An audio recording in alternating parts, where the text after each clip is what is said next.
Hello beautiful souls, I am Preeti and thank you so much for watching this video. I hope that you are living very happy, healthy and blissful life. Story time with morality. আজকের স্টোরিটা ভীষণ interesting, একটু মন দিয়ে শুনবেন। স্টোরিটা শুরু করার আগে আমি এখানে একটা ডিসক্লেমার দিতে চাই যে আমার স্টোরিজগুলো কাউকে স্পেসিফিক্যালি উৎসর্গ করা নয়, কিন্তু স্পেসিফিক্যালি যে আমি কাউকে ডেডিকেট করে আমার স্টোরিজগুলো মরালিটিগুলো যে আমি শেয়ার করি সেটা কিন্তু একেবারেই নয়। ইন জেনারেল আমি শেয়ার করতে পছন্দ করি, তাই এই স্টোরিজগুলো আপনাদের সাথে আমি শেয়ার করি। I am sorry for all those noises, but let's concentrate in this video. আজকের স্টোরিটা ভীষণ ইন্টারেস্টিং আর ভীষণ ফানি স্টোরি, একটু মন দিয়ে শুনবেন। আর কেমন লাগলো নিশ্চয়ই আমাকে কমেন্ট সেকশনে জানাবেন। একদিন এক জঙ্গলে শেয়ালের সাথে দেখা সাক্ষাৎ হয়েছে এক গাধার। শেয়াল তখন গাধাকে বলছে, আরে গাধা, তুই যা, তোকে সিংহ ডেকে পাঠিয়েছে, তোকে নতুন রাজা করতে চায়, এই জঙ্গলে তুই নতুন রাজা হবি, তুই যা একবার সিংহর সাথে দেখা করে আয়। সে গাধায় এক্সাইটেড হয়ে সে সিংহর সাথে দেখা করতে চলে গেল। যখন দূর থেকে দেখছে সিংহ যে একটা গাধা রয়েছে, তার ওপরে ঝাঁপিয়ে পড়ে তার দুটো কানকে সে কেটে বাদ দিয়ে দিল আর সে কেটে খেয়ে নিল। যা হোক তা হোক করে গাধা নিজের প্রাণ বাঁচিয়ে একটা জায়গায় এসে পৌঁছালো। তখন দেখলো যে সে শিয়ালের সামনে এসে পৌঁছেছে। তখন শিয়ালকে সে বলছে যে তুই কি আমাকে মেরে ফেলতে চাস? কেন তুই আমাকে মিথ্যা কথা বললি যে সিংহ আমাকে রাজা করতে চলেছে? দেখ আমার কানের কি অবস্থা করেছে রাজা, সে খেয়ে দিয়েছে আমার কানটা। আরেকটু হলে আমি আমার নিজের প্রাণকে হারিয়ে ফেলতাম। সে আমার প্রাণকেই আমাকেই মেরে ফেলতো সে।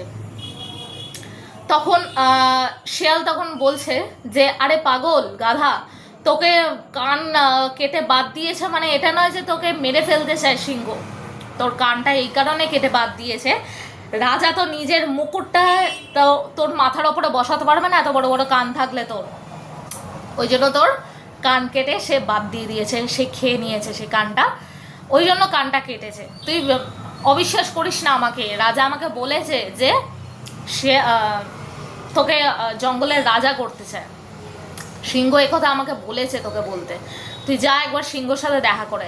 আবার সে বিশ্বাস করে সে ভাবলো যে আরে বাস, আমি তো রাজা হতে চলেছি, সত্যিই তো শিয়াল তো তাই ঠিকই কথা বলছে। আবার সে চলে গেল সিংহর সাথে দেখা করতে। এবারে সিংহর সাথে দেখা করতে গিয়ে সে আবার সিংহটা তার ওপরে ঝাঁপিয়ে তার লেজকে কেটে বাদ দিয়ে দিল, সে লেজকে সে খেয়ে নিল। তখন দৌড়াতে দৌড়াতে আবার নিজের প্রাণ বাঁচিয়ে আবার একটা জায়গাতে এসে দাঁড়িয়েছে গাধা। তখন সামনে দিয়ে দেখছে যে শিয়াল যাচ্ছে। তখন শিয়ালকে আবার সে বলছে চেল্লিয়ে চেল্লিয়ে, তুই আমাকে মেরে ফেলতে কেন চাস? যে তুই আমাকে বারবার ধরে সিংহর কাছে পাঠাচ্ছিস আর মিথ্যে কথা বলছিস তো যে ও আমাকে রাজা করতে চায়, ও আমাকে রীতিমতো খেয়ে ফেলছে, দেখ আমার লেজ কেটে খেয়ে ফেলেছে এবার। তখন দিয়ে তারপর বলছে লেজটা একদম তোকে মানাচ্ছিল না, ভালো লাগছিল না, তোর পোশাক একদম ভালো লাগছিল না, তুই যেমন দেখতে লেজ ছাড়া খুব সুন্দর লাগছে, এবার তোকে রাজা করলে খুব সুন্দর লাগবে তোকে দেখতে, তুই একবার যা সিংহর সাথে দেখা করে আয়, তোকে রাজা মানাবে, সে বলেছে আমাকে, সে কথা দিয়েছে।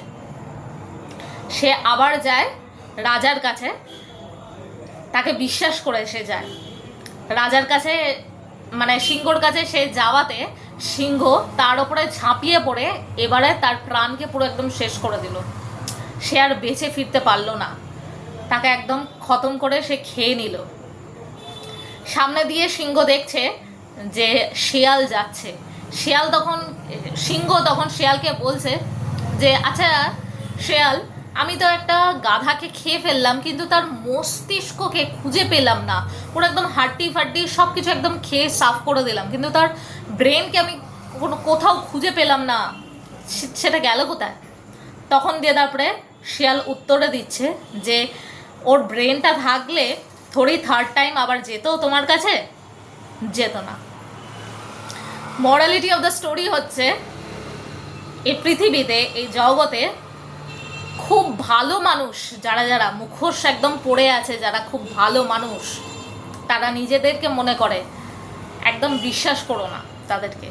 খারাপ মানুষ যারা হয়, যারা তোমার সাথে খারাপ বিহেভ করছে, তাদেরকে তুমি নিশ্চয়ই পয়েন্ট আউট করতে পারো যে এই মানুষটা খারাপ, এই মানুষটা আমার খারাপ চাইছে। কিন্তু যারা মুখোশ পরে তোমার পিঠ পিছে ছুরি মারার চেষ্টা করে, কিন্তু তারা একটা ভালো মানুষের বিহেভ করে, ব্যবহারটা তোমার সাথে এমনভাবে করছে, খুব ভালো ভালো ভালো ভালো ব্যবহার করে যাচ্ছে, কিন্তু তোমার পিঠ পিছে ছুরি মারছে।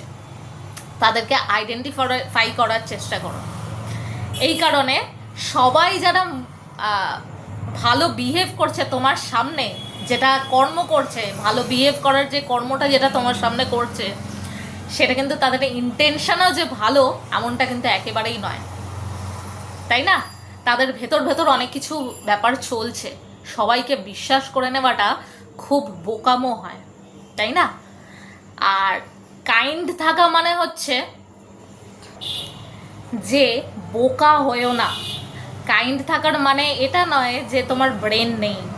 স্নেহশীল, দয়াশীল কারোর প্রতি হওয়া মানে তোমার বুদ্ধিকে যে তুমি ব্যবহার করবে না, এই জিনিসটা একেবারে করো না। ইউজ ইউর ব্রেন, তাই না? Use your brain to choose people. You need to choose people, and you are going to eliminate all those negative people from your life. তো এত দূর অবধি ছিল morality. Thank you so much for watching this video. কেমন লাগলো স্টোরিটা আর মরালিটিটা নিশ্চয়ই আমাকে কমেন্ট সেকশনে জানাবেন, আর শেয়ার নিশ্চয়ই করবেন যদি এই স্টোরিটা ভালো লেগে গিয়ে থাকে। Thank you so much, I love you, tata, by.